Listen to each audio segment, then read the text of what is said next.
embezzlement, insurance fraud, wire fraud. Oh, God. You don't even know the game you're playing, do you?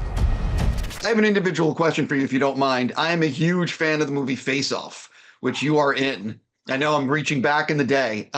What the hell do you remember about making that film? And when you were making it, did you have any idea that it was going to become this big, huge movie? Yeah, sort of. I'm the doctor who Yes, takes the I've faces seen. off. I've It's an seen. extraordinary movie, and John Woo, just an extraordinary director. By the time I got to there to do it, they had shot a lot of the action sequences.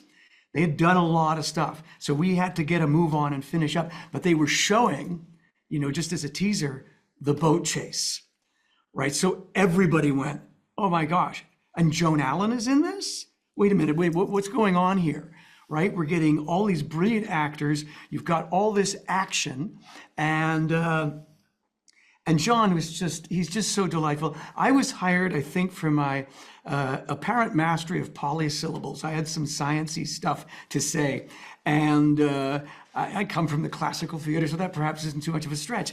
And so what happened was John just said, "You read script?" Forgive the accent, but that's how he talked. He was smoking. He said, "You read script? Yeah. You meet John? You okay? You meet everybody else? You make a character. Have fun." And he smacked me on the back and went, "Off you go." And it was a wonderful experience. The only thing that was slightly bad about it was, as I said, they were running out of time and money. And when they had to kill a lot of these characters, they decided, one had a car chase off a cliff in Malibu, one had lighting on fire, one had being shot in the head in a parking lot.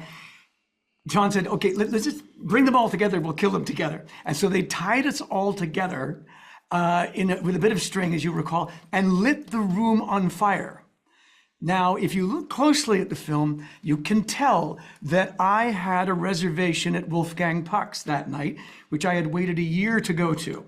And so when other people are begging not to die, and I'm tied to CCH Pounder and somebody else, and they light the room on fire, which they did with a ball of glue, I'm doing, "Please, just kill me. I have dinner. I have to go."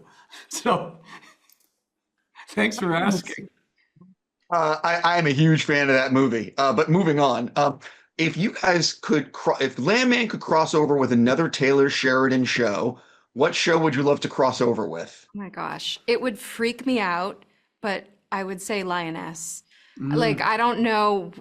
Those Oil and gas in the actors Middle go East, through. yeah. Yeah, I think you're onto Oh my something. gosh. Taylor. Yeah, I Oil and mean- gas in the Middle East, maybe with some dark undercover. Yes. Yeah. Yeah. But they need a couple of lawyers to get on a plane and go to something really glamorous. Oh my gosh. Yeah. Let's make it happen. With action. Sure.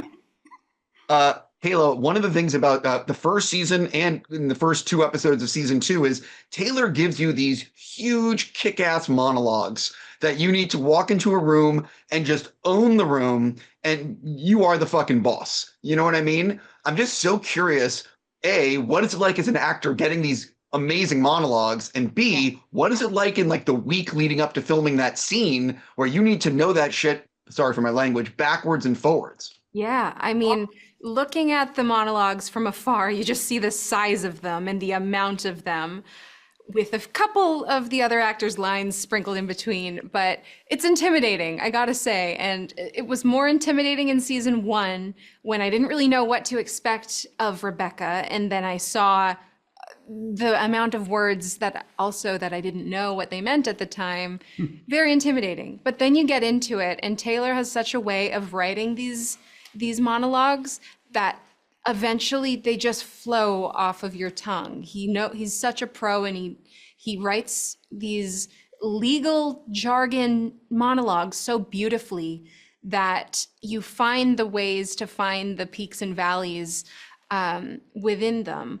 But the week before, I mean, I'm in Fort Worth, I'm walking the river, I've got my script in hand, I'm saying it out loud, I'm saying it in my car, I probably look like a crazy person driving.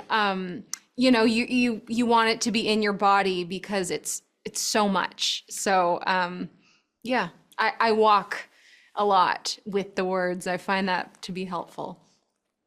Yeah, And I then she could never just do kills it. Oh, thanks. And then she just kills it. No, 100.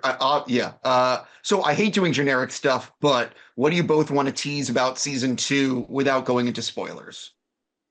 But we're building a new relationship, trying to get along and help the company survive. So it means that we're having to collaborate and cooperate on finding out what the mess was that was left at the end of season 2 and how it is explained and how we discover what it actually is in the beginnings of season 2 and then moving on where it all goes to, well, it gets crazier. It does. It gets a lot crazier. And with Rebecca, she's learning how to be who she is in this new role, trying to work with Nate. We're trying to save the company. And within that, you see some cracks in her personality, which I'm excited for people to see. It was so much fun to explore. And we get to see some more sides of her that we did not get to see last season. I can't say too much more on that, but there's a lot more coming. Good Sure. stuff. This is my last thing, and real fast. I would imagine being in Dallas in Fort Worth when you're filming, you've met people who are in the oil industry or people watch the show. Like, what if real people wanted to talk to you about the show? I'm just so curious, especially oil industry people. Yeah. Real oil industry people have told us we got it pretty much right. There'll always be a guy who has a quibble. Well, that wasn't quite exactly how we would do it in the Right. patch. And I'm fine with that. Occasionally, there's dramatic license that needs to be taken about certain things. There's story that needs to be driven forward. But in the main, we are very particular about the clothes. I bumped into a lawyer, a Texas lawyer from Midland, educated in Dallas, and we were in a hotel in Odessa, and he was dressed just like me, and he acted like me. I almost creeped him and walked out with he and his wife just to keep writing some stuff down and say, "Excuse me, sir, can I talk to you a little bit? Because you are exactly who they've written and designed to be in this." And he was just a straight up oil and gas attorney in Midland, Texas. And I think we are a little bit proud of getting so much of that stuff right because we believe it makes sense to people and that they go, I believe that. They're telling me the truth. I think that's important.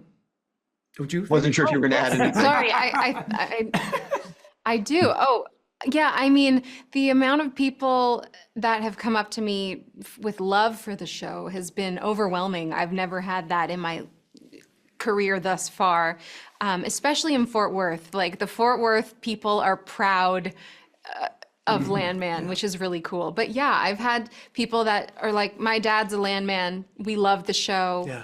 He says that, yeah, it's actually like this. I mean, obviously, like you said, there's storylines that are kind of heightened for the sake of everybody's enjoyment, but that's what makes our show so wonderful. Is it's crazy, it's wild, it's so out there, but it's also a peek into this very much real world of risk reward oil and gas And so much industry. of it taken from the legit real world Boomtown podcast by our co-creator, Christian Wallace. Yeah. Right? So he just went and was doing a reporter. He's a journalist as well as being a roughneck.